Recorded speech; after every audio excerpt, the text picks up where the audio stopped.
Hvad så alt sammen, og hjertelig velkommen til den her video. I dag skal jeg spille noget mere Gran Turismo. I dag skal jeg spille noget nyt. Jeg skal køre sådan noget herinde.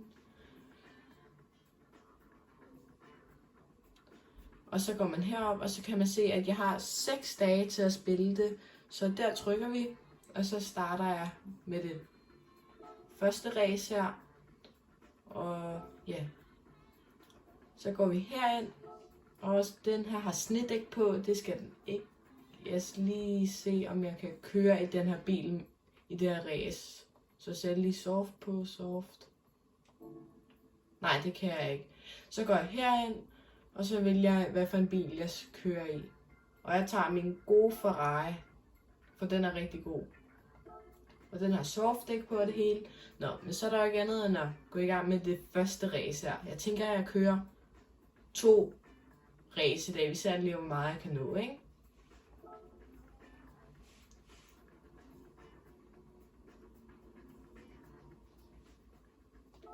Så går vi i gang.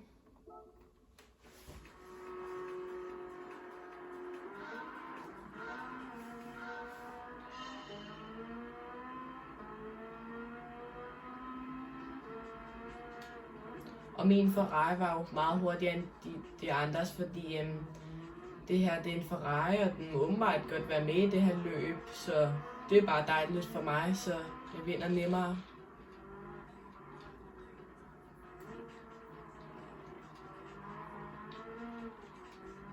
Jeg prøver at lade være med at køre ind i dem, fordi så får jeg lidt flere penge, når jeg har kørt løbet. Der er førstepladsen. Der er også kun noget med i løbet, så det går hurtigt det her. Jeg skal også kun køre 2 runder.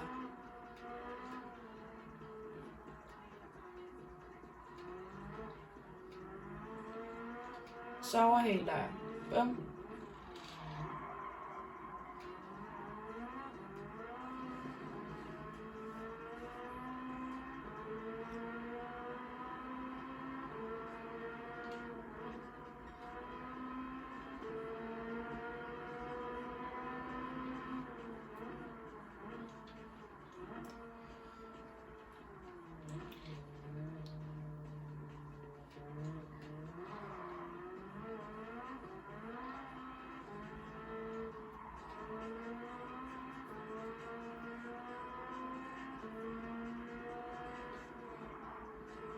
Og jeg tænker, at den næste video, jeg kommer til at lave, det bliver Farming Simulator, men nu synes jeg også bare, at Gran Turismo er rigtig sjovt, så det laver jeg i hvert fald lige nu. Så. Men jeg tænker også, der kommer en Farming Simulator video næste gang.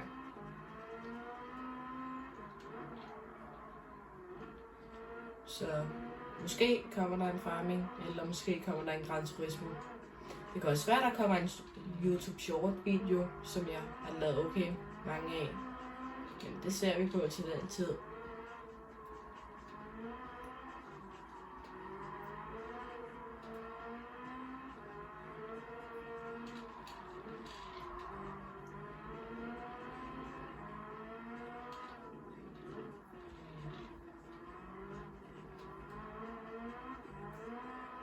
Og det sidste runde bare lige, så I ved det.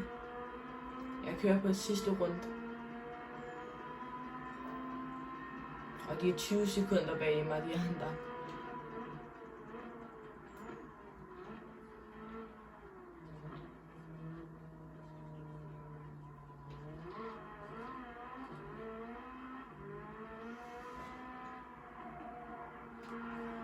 Wow. Jeg tror ikke gør noget af det her.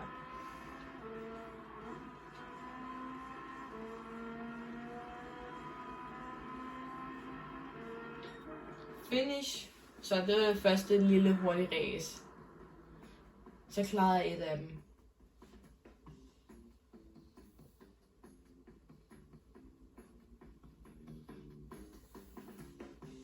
Nå. Så lad os se, hvor mange. Jeg fik 15.000, det er fint. Og jeg fik faktisk det der Clean Racing bonus 50%. Og jeg fik også et kort på 100.000 ekstra.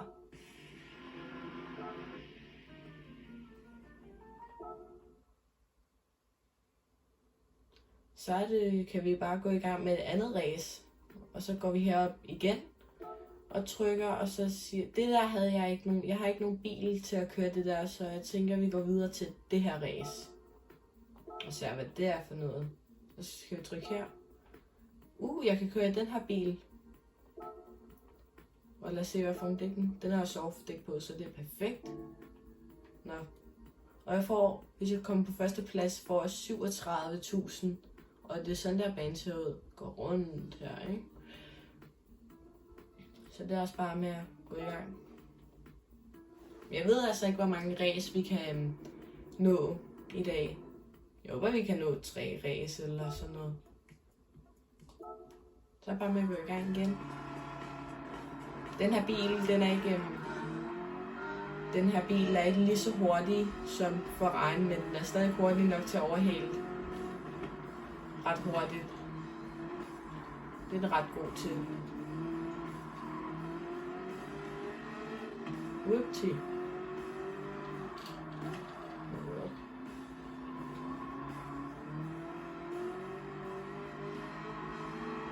Og i det her løb, der er der 10 biler med. Og jeg er på 8. pladsen.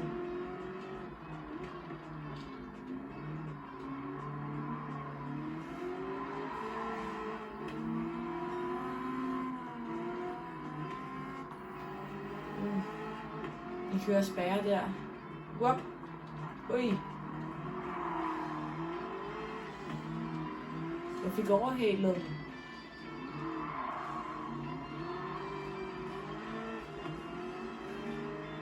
Og her skal jeg køre 3 runder.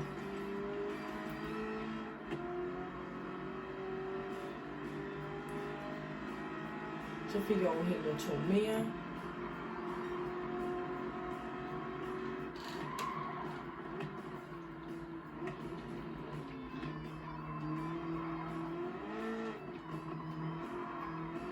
Der kører første og anden klassen.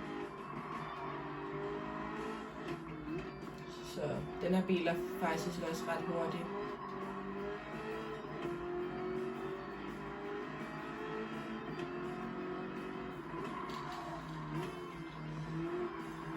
Så er jeg på første pladsen.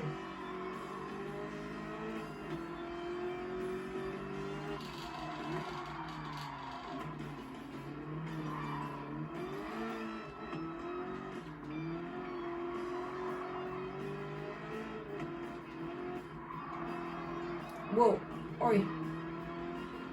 Den drejer ikke så godt, den her bil. Så den er lidt svær at køre end en Ferrari. Den laver også meget hjulspænd, hvis I kan høre det.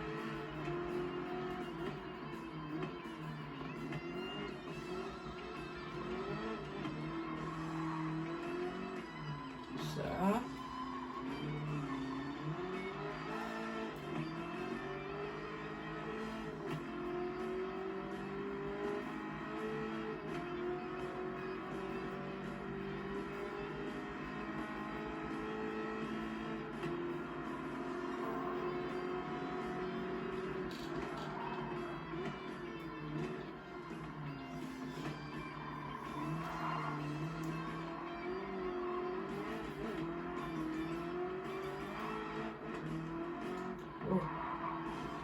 Der var jeg lige ved at køre ud i græsset. Hvis jeg ikke havde slippet speederen, så havde jeg kørt ud i græsset. Og det sidste rundt nu,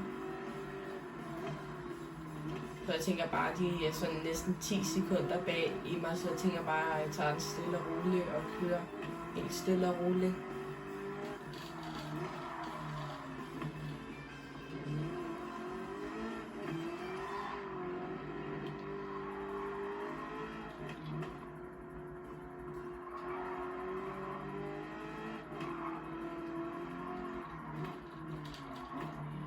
Men hvis I er nye her på kanalen, så ville det være fedt, hvis I havde smidt like og et subscribe. Det vil støtte mig rigtig meget, så kan jeg også lave mange flere videoer og mange flere sjove videoer, hvor jeg skal mere i og sådan noget, hvis I lige smider et lille like og et subscribe. Så det vil betyde rigtig meget for mig, hvis I vil det. Nå, så er jeg snart i mål her.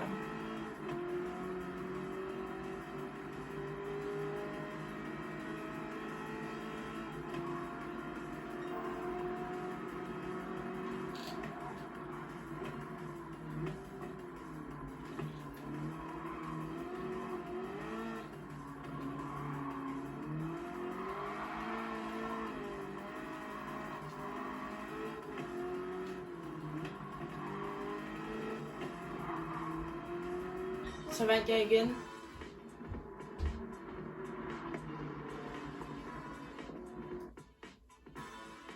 Og jeg tænker, at vi lige... Ja, vi kan godt nå. Og jeg tjente dem 55.000. Og jeg fik clean racing bonus igen. Jeg tænker, at vi kan nå et løb mere. Og så må det også blive det for i dag, tænker jeg.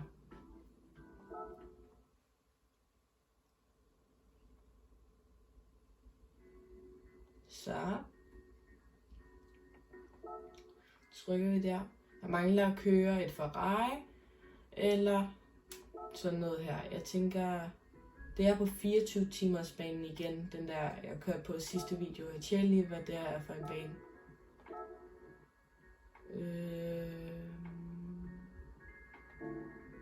Jeg tænker, jeg tager det der på 24 timers banen, plejer at være ret godt. Og jeg tænker, jeg tager den her Ferrari. Det er en Alfa Ferrari. Det er en gruppe 3 bil. Og den har softdæk på, det er perfekt. Eller nej, jeg sætter faktisk medium dæk. Fordi så bliver dækkene ikke lige så hurtigt slidte. Så, ja. Så går vi bare i gang. Og det er 5 runder. Okay, så bliver det en lidt længere video i dag, men det går da også.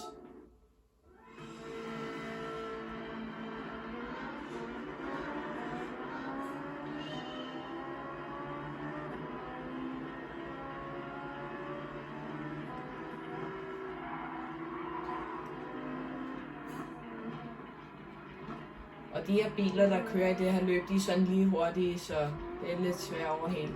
Men min bil er lidt hurtigere end deres, fordi jeg smidt en turbo i bilen, men det har de ikke i deres. Så. Og der er 20 med i løbet.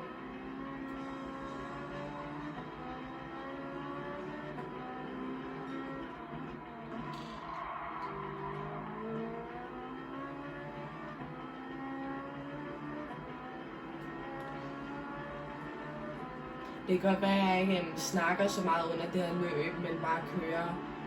Så bare lige til, ved det.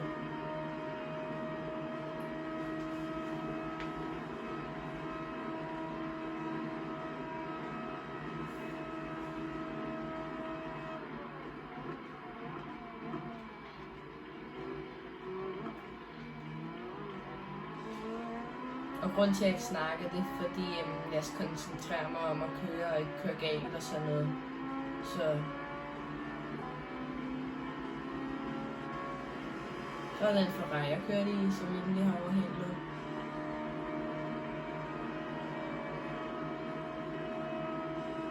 Jeg får overhældet hvor mange her.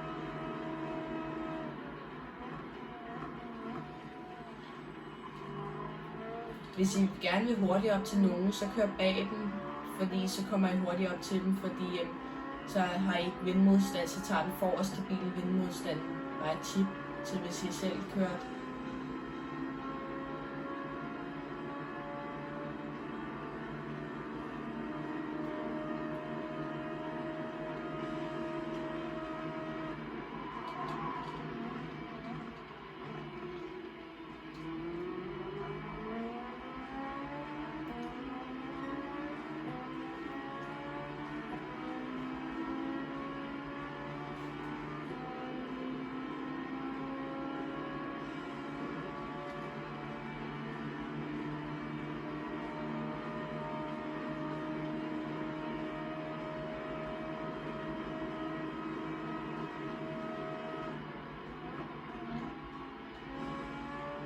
Og i det her løb, det er også sådan et løb, hvor man skal køre pit. Så på et tidspunkt skal jeg også køre pit for at få benzin og nye dæk på.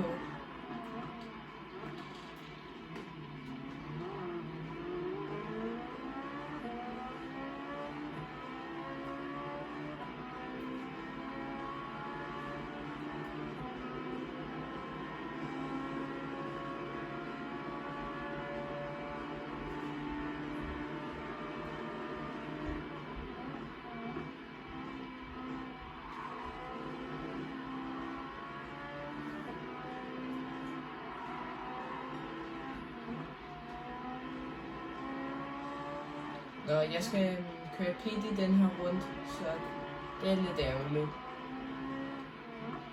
Men det skal jeg jo bare.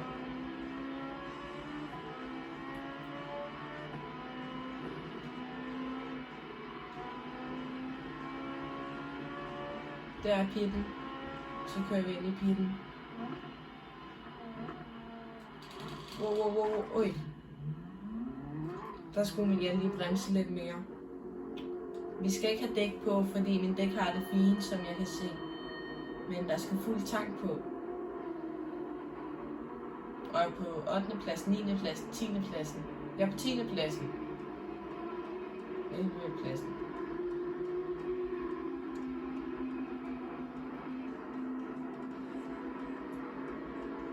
Det er ikke så godt det der. Jeg tror, jeg kommer med sidste pladsen eller sådan noget. Så tanker vi. Vi tanker den bare fuld. Og så kører vi.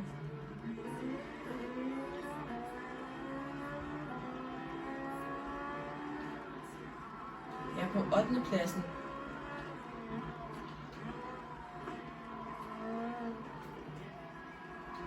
Oj, jeg fik ikke lige bremse over det.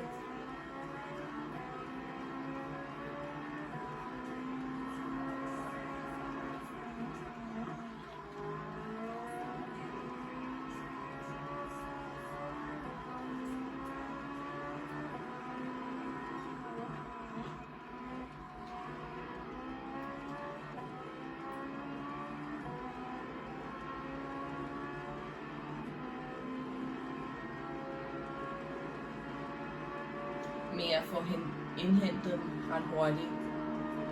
Endeligvis.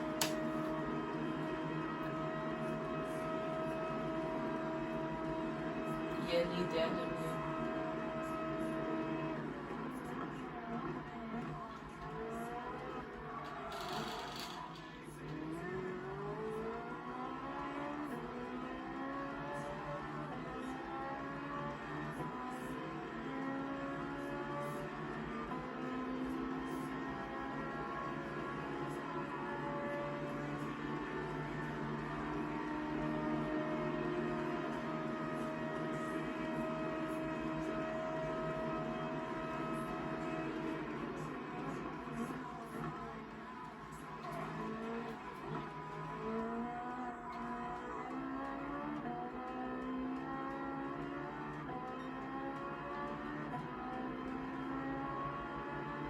Se, jeg kommer hurtigt op til dem, når jeg kører bag i dem.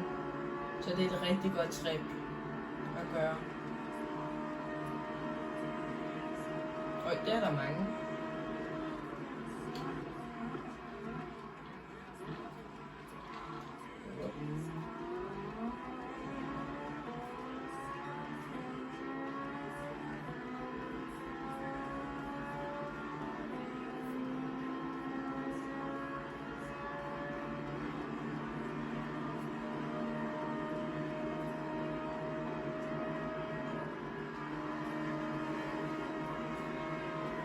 Så er jeg på 10. pladsen.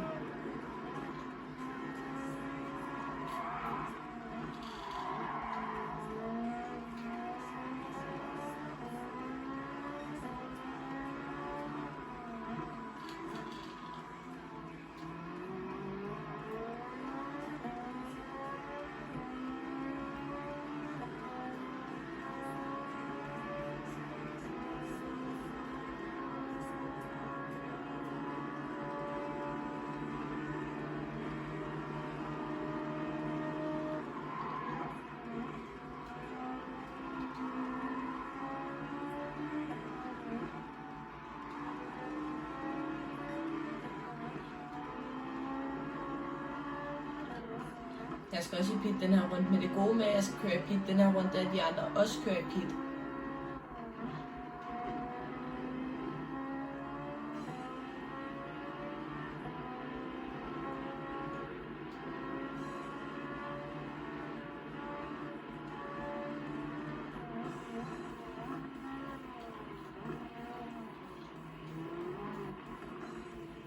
Oj, jeg kører lidt galt igen. Jeg tager soft dæk på.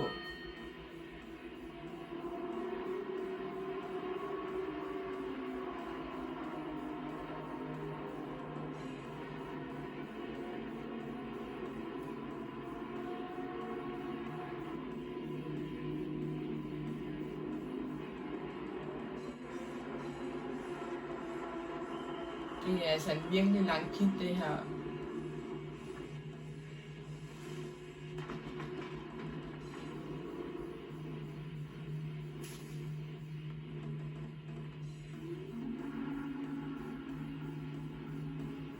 Sådan der, så kører vi.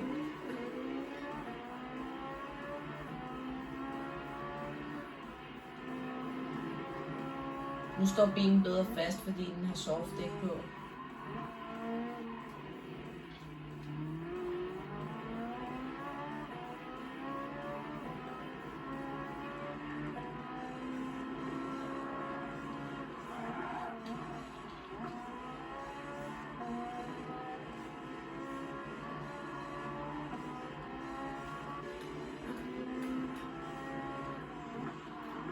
Wow.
Nej. Ej, det var dumt det der. Det var rigtig dumt. Det var noget af det dummeste og det værste, der kunne ske, det der at køre ud i gruset. Det var fordi jeg ikke fik bremset i tide. Så kom jeg til at køre ud i gruset.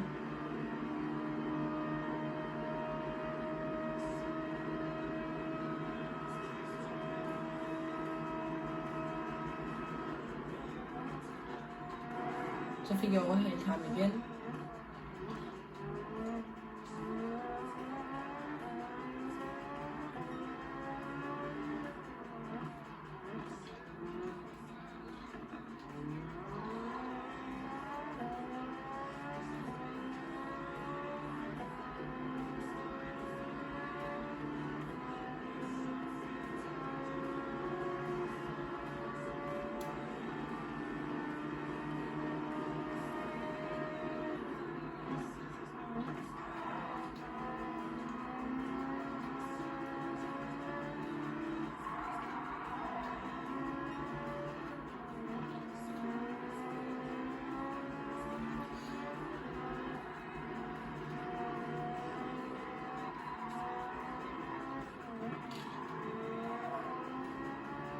Nå, jeg skal i pit igen.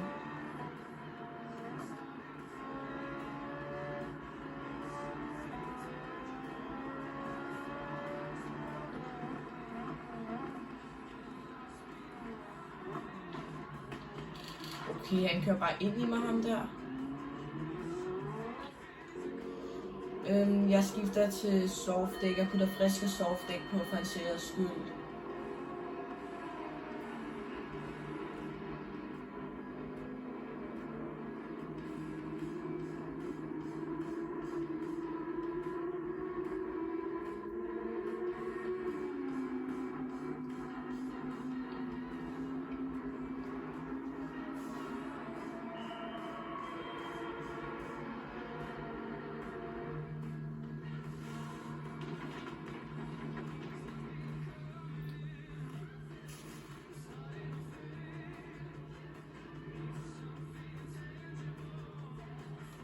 Så kører vi.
Wow, nej.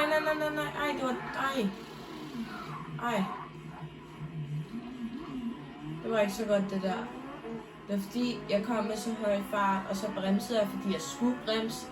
Men ham der anden kørte så langsomt, til at komme til at køre ind i ham ved en fejl. Jeg bremsede, så jeg kom med så høj fart, men jeg bremsede, og det var nok til, at jeg kunne komme rundt i svinget, men ham der foran mig kørte så langsomt, til at køre ind i ham ved en fejl. Så jeg ved ikke rigtig, om jeg vinder den her.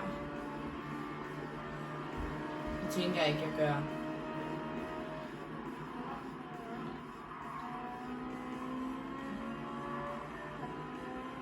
Det var en af dem, jeg kørte ind i. Jeg kan ikke lige huske det.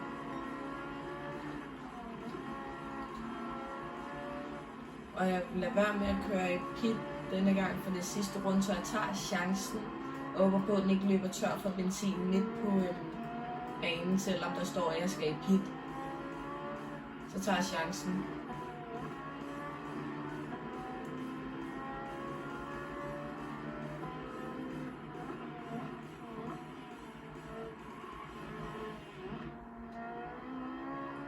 Oj, der er folk, der er i pit. Der er mange, der er i pit. Det var godt, jeg gjorde det her. Gas. Jeg er på 5. pladsen.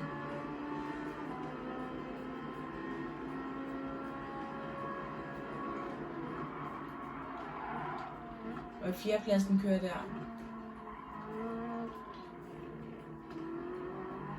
Måske kan jeg komme på en 3. plads, hvis jeg er heldig.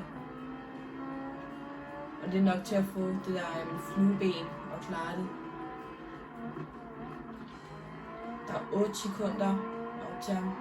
Skal speederen også træde til bund, men det skal også passe lidt på med, fordi ellers mister den alt benzin for hurtigt. Når vi prøver, så ser vi det sidste runde. Der er en okay lang tid. Der er okay langt op til ham.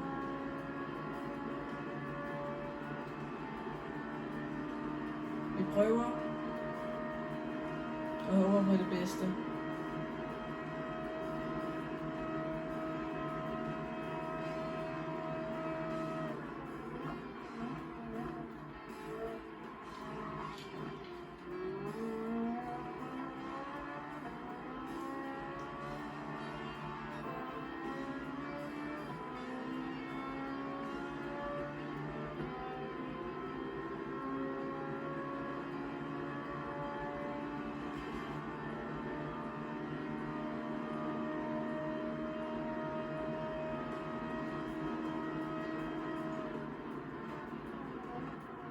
Okay, 3. pladsen og 2.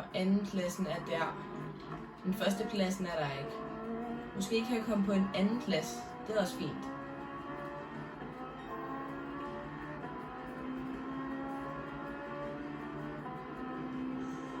Se, nu overhaler jeg 3. pladsen, og så skal jeg bare køre stille og roligt og sørge for, at han ikke overhaler mig. Se, nu skal jeg køre stille og roligt og sørge for, at han ikke overhaler mig. Og sørge for, at jeg ikke bruger for meget benzin. For jeg er ikke så meget tilbage. Jeg holder mig bag ham her. Jeg håber på, at jeg kan overhale ham. Det tror jeg godt, jeg kan. Det kan jeg sgu. Perfekt, så kommer jeg på 2. pladsen, hvis jeg ikke kører fuldstændig galt. Men der er 16 sekunder op til 1. pladsen, så det kommer altså ikke på. Men 2. pladsen, det er nok til at få det der flueben og klare det her race også. Benzin, det kniver med benzintanken.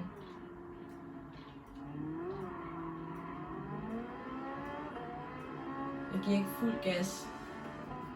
Jeg giver kun halv gas. For at spare. Nej. Det lader jeg ikke mærke til. Nej. Det er dumt, det der. Det er rigtig dumt.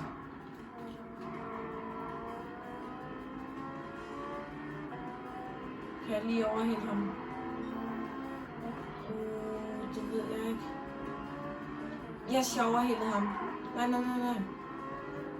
Hvis bilen løber tør nu, det gør den ikke. Kom nu, bil.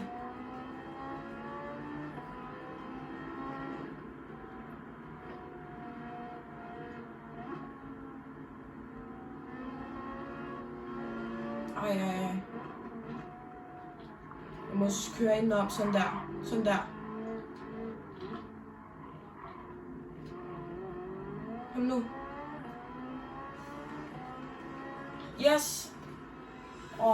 Det lykkes. Perfekt.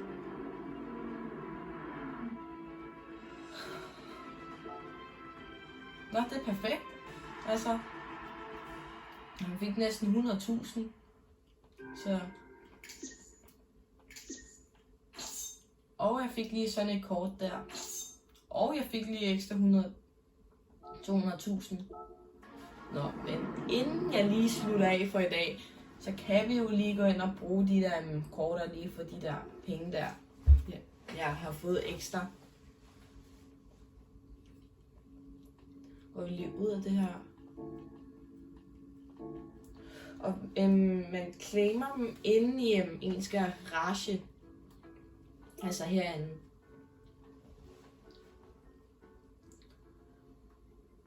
Og den mangler olie, den her, kan jeg se. Ja. Vi starter lige med at claim den her. Så får jeg lige lidt ekstra penge. Og så claimer vi den her. Og så claimer vi den her som det sidste.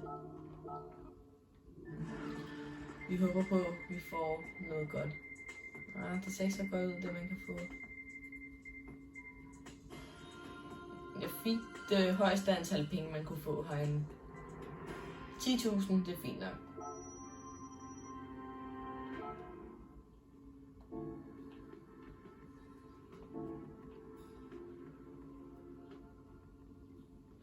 Nå, men ja. Nå, men jeg vil også ved at takke af for i dag, så jeg håber, I synes, det har været en rigtig, rigtig god video. Jeg synes i hvert fald, at jeg har fået kørt en masse og lavet 3 løb, og så det er blevet lidt ekstra lang den her video i dag, men jeg tænker også er fint nok, så jeg tænker, at der er ikke andet at sige end hej hej.